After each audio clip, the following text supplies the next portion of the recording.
Entrepreneur life requires risk, persistence, and a slightly unreasonable belief that this thing you're building is going to work. And let's not forget, copious amounts of caffeine.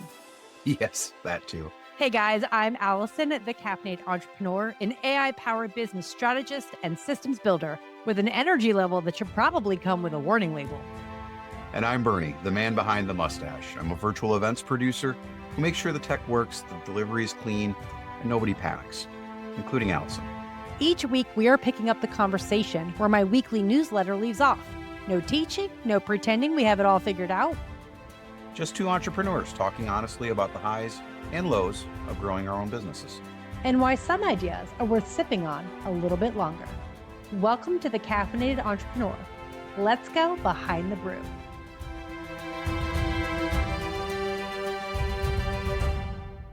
Hey guys, grab your favorite caffeinated beverage and join us as we go behind the brew of issue number 70. You can't read the label from inside the jar.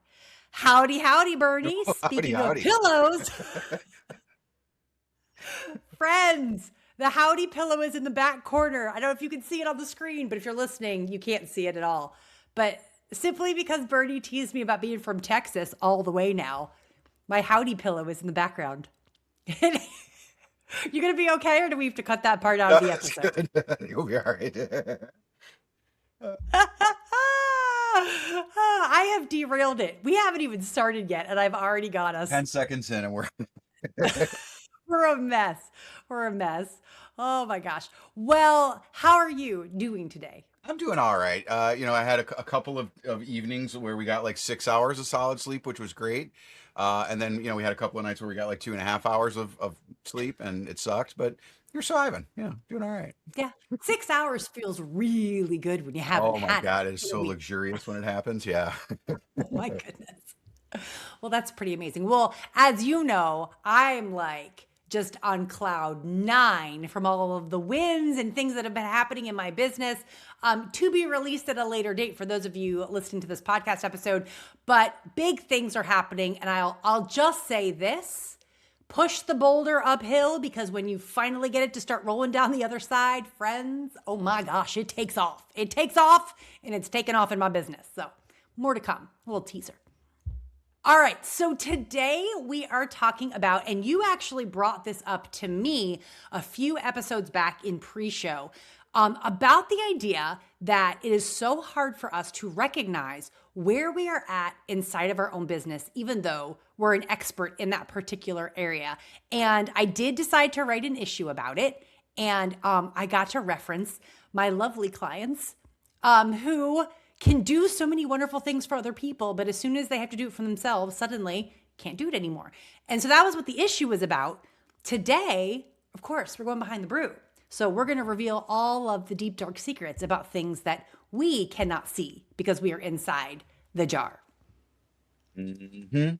Well, I think, Allison, it's the idea of not being able to just read the label from inside the jar was certainly not something that I came up with. And there's a lot of different ways that I guess you could frame what we're talking about here.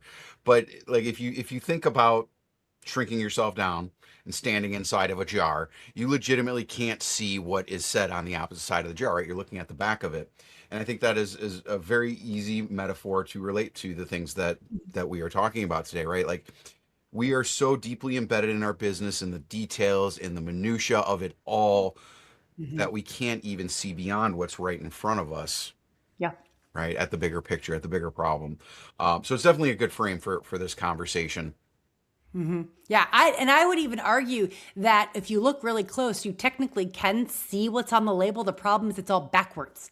And so I think that even beyond that, if you can, quote, see the label, you're reading it wrong. And so you're getting it completely wrong. Someone else has to be like, no, Allison, this is what it actually says. And I can't spell anyway. So I'm in real trouble if I'm reading backwards. Like, it's just a hot mess. So if you're reading something backwards, does that reverse dyslexia? Like, I'm curious how that works. I don't know. I think that's a medical question. We're gonna have to ask. Yeah. I have to ask AI about that later.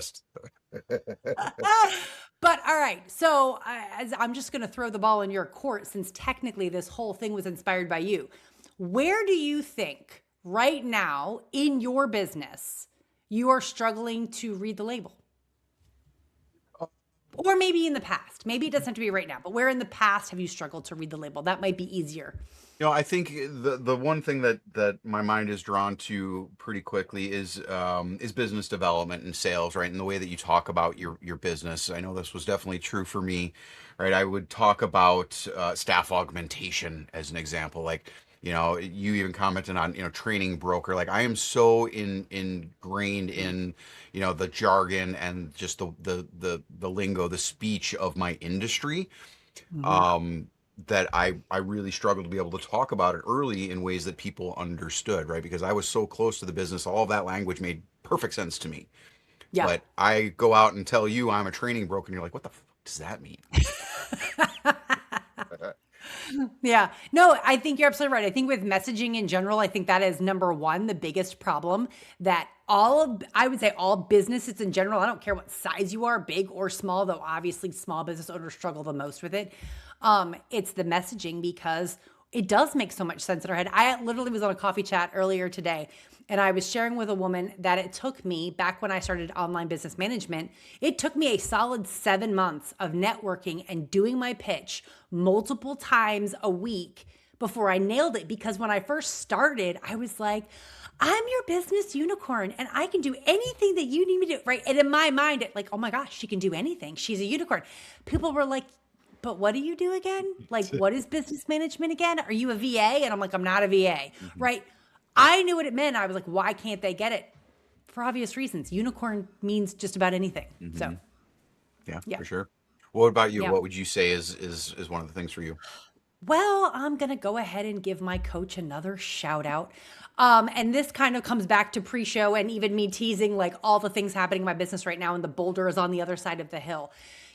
I shared this that back in March, I was literally like in tears with my coach. I've worked so hard to build all this momentum, and my business is just stalled out and it's not going anywhere. And she, of course, could see from outside the jar where I was stuck in the minutia of it. She's looking at the big picture and she's seeing all the opportunities around me that are starting to get closer and closer to blossoming. But I couldn't see it. All I could see was all of the times people said no, or all of the links that, got clicked but never actually went, the cart didn't go all the way to the payment. Like, you know what I mean? I could only see that. And I really needed her to be like, Allison, you are so close.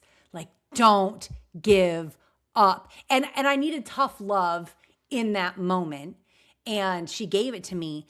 And then, I mean, lo and behold, and I've shared this, what happened in April that bled into May, that turned into June. And then now as I was sharing this morning on our networking call, the compounding interest just of me doing my own webinars, like my own webinar funnel for almost 2 years now, the opportunity that has recently landed on my lap because I put in the effort to teach for 2 years publicly for free is outstanding.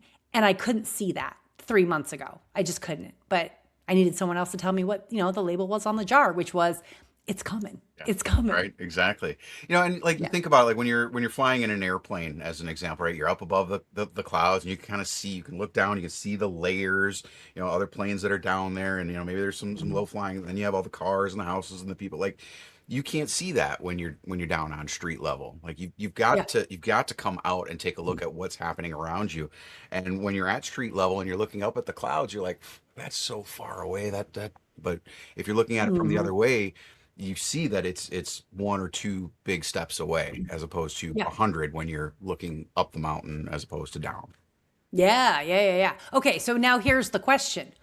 Why do we do that? And I don't think you and I don't have a psychology degree, so I have no idea, but like I can surmise, but like why do we insist that we understand the big picture when we really don't?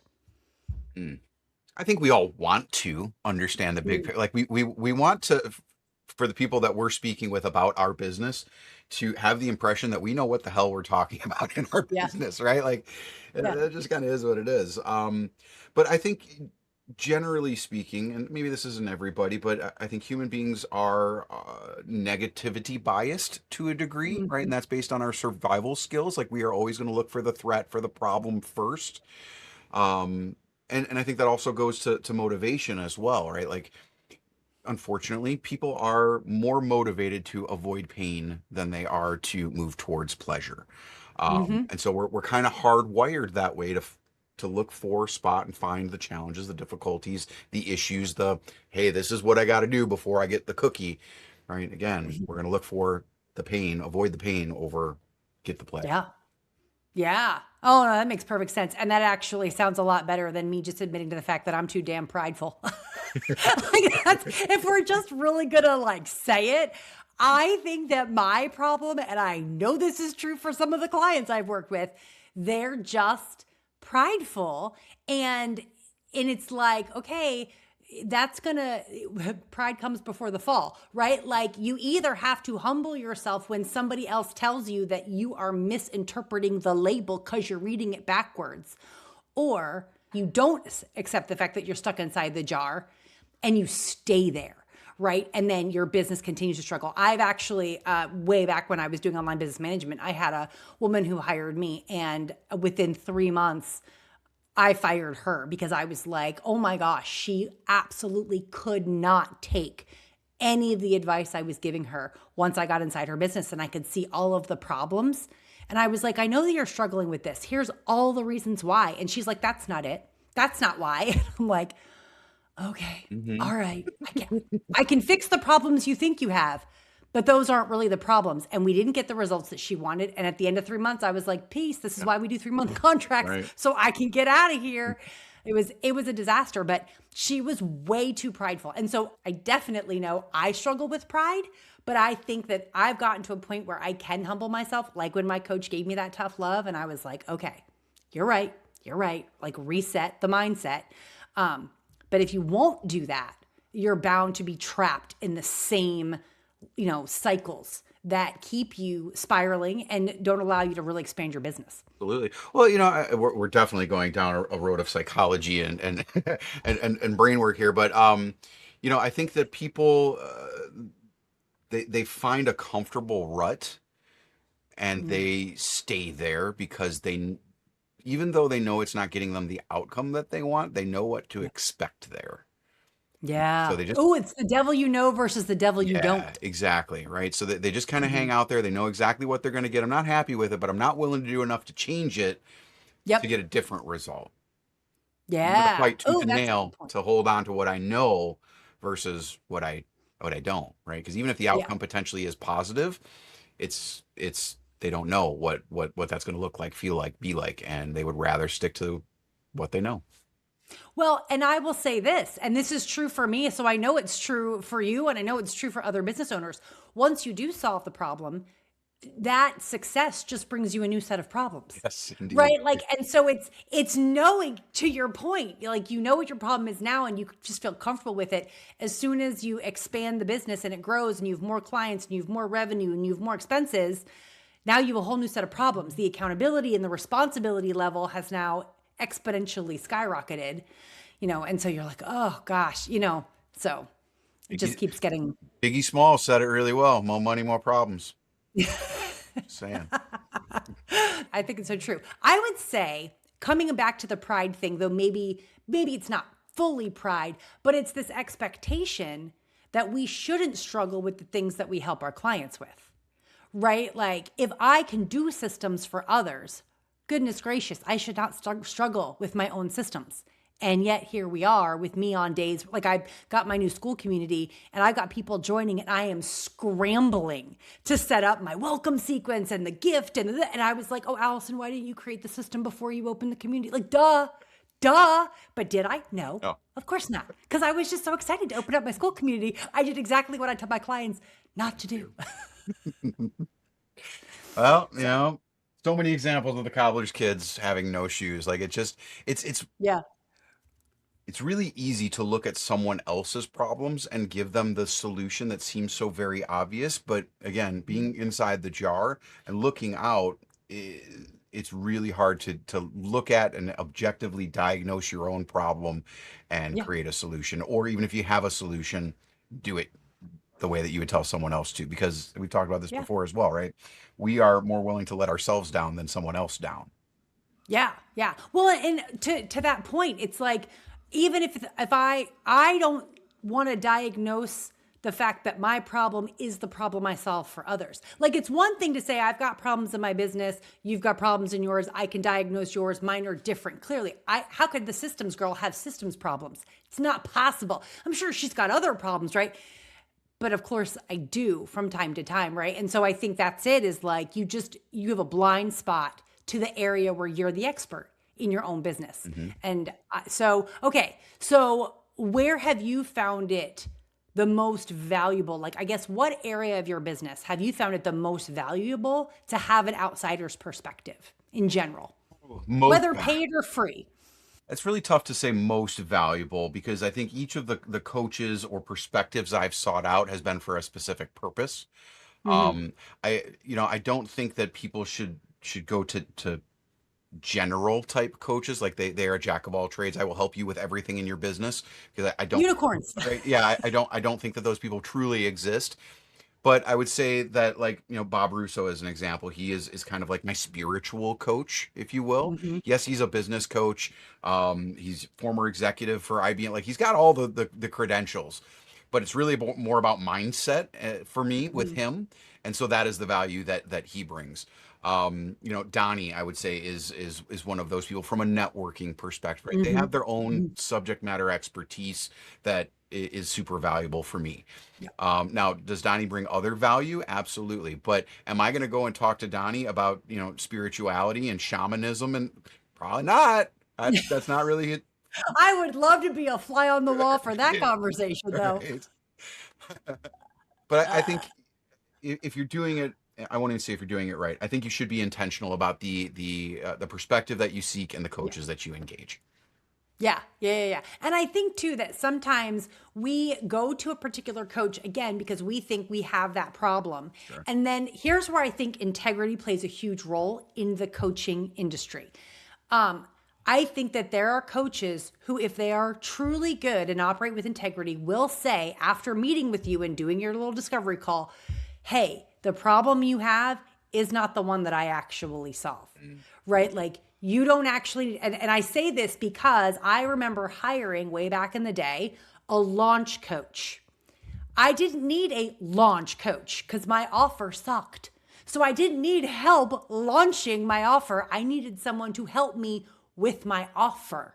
And so that coach should have said, hey, you really need to dial in your offer and your messaging and understand who you're talking to first before you try and launch this little program you're trying to get up. This was like way back when I did online women's ministry.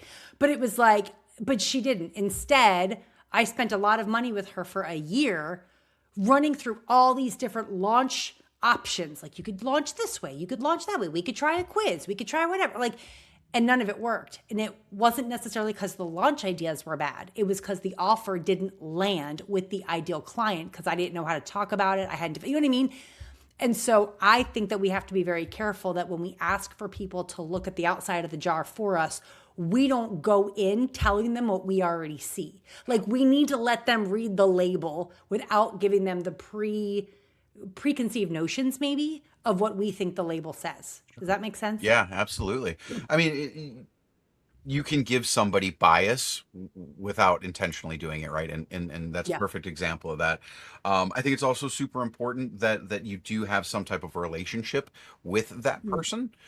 Yeah. It's going to progress obviously as you work together, but I think ideally you got to have some of that trust and a little bit of track record up front before you jump into the engagement. Yeah. Because like for you and I as an example, I can take you telling me that I have really shitty systems and my AI strategy sucks. I can take that from you. But a complete stranger, somebody that I'm engaging with for the first time, if they were to look under the hood and be like, dude, this sucks, I'd be like, you, I'm out. And rightly so. And rightly so. Well, and I will say two things to that. Well, maybe I won't forget the second before I finish saying the first. But this is why having strong referral partners is so important. And I'm not saying that you shouldn't have a buy now link on your buy now button on your website, right? But particularly with higher ticket offers like I sell, like you sell, it is the credibility that comes with someone else giving my name to someone or your name to someone that I think really helps the person trust that when you diagnose their problem, not only do you know what you're talking about, but you're the expert, but that you really mean it. Like you're really, and because I take it very seriously when I have a referral partner, and both ways. If someone refers someone to me, I'm going to take really good care of that person. And if I refer someone to someone else, you bet I'm following up That's to right. make sure they take care of that person. So if anybody uses Bernie as their producer and he does you wrong, you come tell me because I'll take care of it for you. Just saying. Just saying. Awesome. Thanks, Alice. Put it out there, Bernie. You're warned. Well, we will never have that problem because I take care of all my clients really, really well. You do. You do. You take care. You do. All right. So now what was the second thing I that I don't was know. going to say? I was gonna. 'Cause I told you I that as was soon as I waiting did to the see if you first, remembered that you even had a second thing. there was a second thing. Okay, wait. You were talking. Oh, now you got to go back and remind me what you even said before that. Do you remember what you I said? forgot what I said 2 seconds ago. I know. And if I were recording this in Notion, we would literally be getting transcription live. But of course, I didn't record it in Notion. So I can't go back and look at the live transcript right now. There was a second thing. Maybe it'll come back to me. So then while I'm remembering that, let's go in a different direction. What is the difference between getting expert advice from somebody who's outside the jar versus getting someone's perspective who's outside your jar? What do you think the difference is? Because I think there is one, but I want to know what you think first. I want your perspective on this, But not my advice on this. Okay. but not your advice. Hint. I think sharing perspective is point of view, right? Where you're looking at the circumstances and sharing what you see or what without how do you not talk about perspective without using the word perspective? Yeah, you're sharing point of view, whereas advice would be a little bit more actionable, right? I'm telling you what I think you should do. I would advise you to do based on my perspective. Yes. And guess what I always give? Advice. Advice. I don't know how to give perspective. I can't, I swear, which is why I ask people's permission. Because, like, when someone books a coffee chat with me, it literally, I have a little toggle that says, I promise not to give you unsolicited advice if, you agree to the same. And they have to agree to that or they don't get the call because I don't want to get pitched, right? Mhm. But when I'm on a call and someone starts telling me something and I'm like, can I reflect back to you for a second and give you my thoughts on that? And they're like, oh, yeah, sure. And I'm like, you don't have to take my advice, but I do not get what you do and who you do it for and how you do it. Here's how I would say it, right? And then I can't help it. I can't help it. It's a, Mm. I Mm. wouldn't say it's a bad habit. Again, literally on a call this morning with someone else. And I did say to her afterwards, like, I'm really sorry. That was unsolicited advice. And she goes, no, you asked my permission. I said yes. And I'm like, oh, did I? Oh, good. Like, out of habit, I must have asked her permission before giving it. And I was like, oh, good. I'm so glad that I did. Feel like I'm fairly balanced with that. I'm able to give perspective without advising and Yes. also sometimes giving some unsolicited advice as well. Hmm. But I like you, I try to get permission. I try to say, do you mind if I share a thought about that or Yeah. something to that effect? Because I think to my earlier point, if somebody just comes out and says, hey, your baby's ugly, and I'm like, whatever. Oh, I love it. No, I would say you are extremely good with perspective. And I don't think anybody that has listened to our first 18 episodes would say otherwise. I definitely feel like you are the yin to my yang, and we talk about this. Like, I don't know how to not give actionable next steps. It's very hard for me to just give someone feedback without telling them how I think they should proceed. But I feel like you have a much more reflective way of saying things. And maybe even if in your mind you are technically giving them advice, you just do it in a way that seems more like they think it was their idea. And I don't do that. I just give people my idea. Not bossy, just aggressively helpful. It's in the tagline. Okay. You knew what you were getting into when you signed up for the call. You I've been have the giggles today. I I do. think I mean, I'm running on very little sleep, Alice, and everything is funny right now. Yeah. oh, as long as it's because of lack of sleep, we'll let it go. I mean, entertainment, I mean, like sleep. All right. So since you're more of an advice giver than a perspective giver, how do you know when a business problem needs more follow through versus just simplification of the process or the issue? Ooh, like when I give advice, how do I know when to tell them to add steps versus delete steps, Yes. basically? Yes. Yeah. Oh, I love that. I love that. I think it's one of those things where for me, I'm always looking for the simpler way to do it. Like in my mind, I think first as to how can you delete steps in general. So I'm always looking for simplification first. However, I think that sometimes when people will be talking about, for instance, an onboarding process, right? I already know because of how many people I've helped with that type of system. I already know where the gaps are that most people have. I already know what they're not doing. So very few people overcomplicate onboarding. Most people underdeliver on onboarding. And I know that because I help them fix it. And so, generally speaking, I can be like, hey, have you thought about how often this touch point happens? Have you thought about having this automation in place? Have you thought about a document that includes this a bulleted list with this information? And they're like, oh, I don't have that. So for me, I think it just comes down to the fact that because I've built enough systems and worked with enough business owners at this point, I know where there are probably gaps already, and I can tell them where to plug in. And then other than that, I can also be like, "Yo, we need to take some of this Let's dial this other stuff." back. And usually the deleting is the client delivery part, right? The onboarding, they've got gaps, but then it's the client delivery or the content creation or it's the like promotion that we're like deleting things. It's a good question, Bernie. Thanks, so. Do you have an area in your, or I wouldn't even say an area in your business, but do you, within webinars and doing, webinar funnels for people, do you find that there is more simplification or more things that they need to add? Like when you're giving advice? It's a little bit of both, right? It kind of depends on where they're at. Like when you and I first started, it was definitely more about the follow through and adding steps because we were building it, right? There were no Yep. steps really. But then there are some clients that I've worked with where and still working with where they've been doing it for a while, and whatever they were doing up to that point, it was working to a degree for them. Mhm. And so we would have to change or peel back a certain part of that so that it Yep. would land better, right? Like when we're talking about activities and engagement in events, right? Like there are different reasons and purposes for doing different things. Mhm. And sometimes people just throw shit in there for absolutely no, like they don't actually know why they're doing the engagement in Yep. there. And so like I've had clients where they would have multiple polling questions that absolutely made no sense for the content. It was there Mhm. just as we need a polling question. This is Yep. what we're doing. I did that until I was corrected. But yeah, I mean, it definitely it goes both ways. I think a lot of it is going to be subjective, right, based on where the Yeah. individual is at. Yeah. How do you know when it's one or the other? I mean, if you're overwhelmed and not able to actually get through all of the stuff, it probably requires simplification, Yeah. Fair. Yeah, right? yeah, yeah, yeah, yeah, absolutely. 100% agree. I think that that is probably the biggest thing is it's the overwhelm level. Though that being said, part of the overwhelm could be scrambling because they're missing a step in there. So you won't know until you have the conversation and they let you in. Yeah. And I think there's only so much of that you can do on a coffee chat or on a discovery call.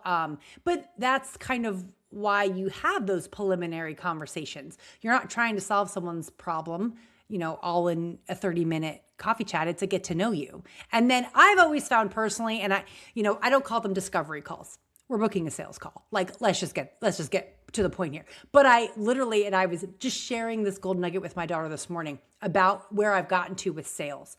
I'm like, I don't feel like I'm selling people anymore because I only make an offer if I feel like they have the problem I can solve and my solution can actually solve it. And then I'm just sharing the path that I offer to help them reach their solution.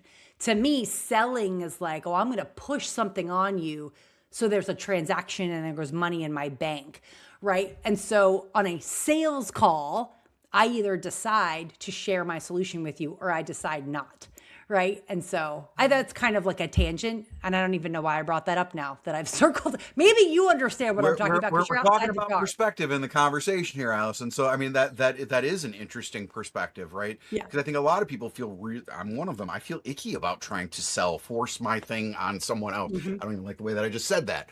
I don't, Yeah. I don't want to push it on them, right?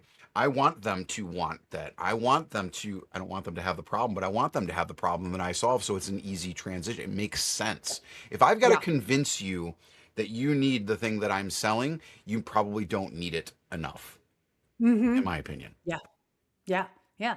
Oh, good. So I just had a perspective that I shared that gave you some insights. I feel really good right now. Yeah, see, yeah, you get Here we balance. go. I did it. I did it. I love it. I love it. I love it. All right. So let me ask you this one last question. Since this whole episode came from your idea in the beginning, right? What I want to know is that what is the first sign that we as business owners can look for that will alert us that we are in fact stuck in the jar and we're too close to the situation to read the label properly in our own businesses? I would say that it is probably less a sign and more a feeling. Um, Mm. when you start to feel overwhelmed, when you are indecisive, if you are unable to take that next step, whatever it is in your business, that is the sign, right? When you start to feel like I can't take the next step, or I don't know what the next step is, or I can't figure out this problem, that is when it's starting to happen. That is the first sign. Yeah, yeah, I love that. Or, I would just throw in there too that when it just feels like nothing's working. Yeah. Nothing's working. Mhm. Well, something probably is or was, and you just need to Yeah. have someone else give you some Need to insights on it. step out of the jar for a second and take a look. Yeah. Yeah. Or have someone else who's outside the jar look in. Right. Yes, absolutely. All right, guys. So I think we're going to land the plane today with this idea that being inside your business, yes, it means that you have context and you have history, but you also have pressure and emotional attachment. And it's all wrapped up into almost every single decision that you're going to make. And that means that you are human, not bad at business. And it simply means that perhaps your perspective is a bit skewed. And what your business really needs is leadership from outside the jar. Sometimes the smartest CEO move is not trying to push harder or add another idea or even pretending that you're going to see everything clearly on your own, but simply by letting someone outside the jar help you read the label. So guys, thanks for listening. Remember, keep showing up, keep taking the next step because the caffeine is strong. And so are you.